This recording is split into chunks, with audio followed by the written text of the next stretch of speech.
கைசி இன்னைக்கு எபிசோட் எப்படி போகுதுன்னு பார்ப்பேன். இன்றைக்கி எபிசோட் என்ன காட்டுறாங்கன்னா, தேவியோட வளாக ஃபங்க்ஷனில் கோயிலில் தடபுல ஏற்பாடு பண்ணியிருக்காங்க. கெஸ்ட் எல்லாமே ஓவராலாக வர ஆரம்பிக்கிறாங்க. கையில் எழிலும் முன்னாடி நின்று எல்லாத்தையும் வரவேற்றிட்டு இருக்காங்க. அப்போ எழில் கேட்குறாரு, கையில் எனக்கு ரொம்ப டென்ஷனாகவே இருக்குது, நிச்சயமாக விக்னேஷ் வந்துடுவாரா அப்படின்னு கேட்குறாங்க. அப்போ கையில் சொல்கிறாங்க, கவலையே படாத, நிச்சயமாக விக்னேஷ் வந்துடுவார், எனக்கு அந்த நம்பிக்கை இருக்குது, நீ டென்ஷன் ஆகாமல் இரு அப்படின்னு சொல்கிறாங்க. அந்த ஃபங்க்ஷனுக்கு சரணவேல் அவங்க சித்தப்பா வந்திருக்காங்க. அப்போ சரணவேல் வந்து காமச்சியை பார்த்து கேட்குறேன், எனக்கு ஃபங்க்ஷனில் ஆரம்பிச்சாச்சா அப்படின்னு கேட்குறேன். அப்போ அவங்க சொல்கிறாங்க, நான் சொல்லி தப்பாக நினைக்கிறேங்க, நீங்கள் 2 பேரும் போய் இந்த இடத்த விட்டு கிளம்பி போயிருங்க, தேவையில்லாத பிரச்சனை வரும் அப்படின்னு சொல்கிறாங்க. இவங்க பேசுகிற எல்லாத்தையுமே ஆனந்தி கேட்டுக்கிட்டே இருக்காம காட்டுறாங்க. அங்கிட்டு பார்த்தா வடிவு வந்து சொந்தக்காரங்கிட்ட சொல்லிட்டு இருக்காங்க, இவன் கோயில் இவ்வளோ தடப்படல ஏற்பாடு பண்ணியிருக்காங்கன்னா எப்படியா விக்னேஷ் வருவான் நம்பிக்கையில் தான் ஏற்பாடு பண்ணியிருப்பான், அந்த விக்னேஷ் எப்படியா இங்கே வரவிடாமல் தடுக்கணும் அப்படின்னு சொல்லி ஏதோ பிளான் பண்ணிக்கிட்டு இருக்காம காட்டுறாங்க.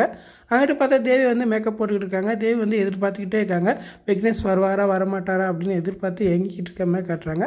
இன்றைக்கான வெப்சைட் இப்போ தான் போகுது. ஃபுல் வீடியோ பார்த்துட்டு பேசுவோம். இந்த வீடியோ பிடிச்ச வீடியோக்கு லைக் கொடுங்க, மறக்காமல் சப்ஸ்கிரைப் பண்ணுங்கள். தேங்க்யூ.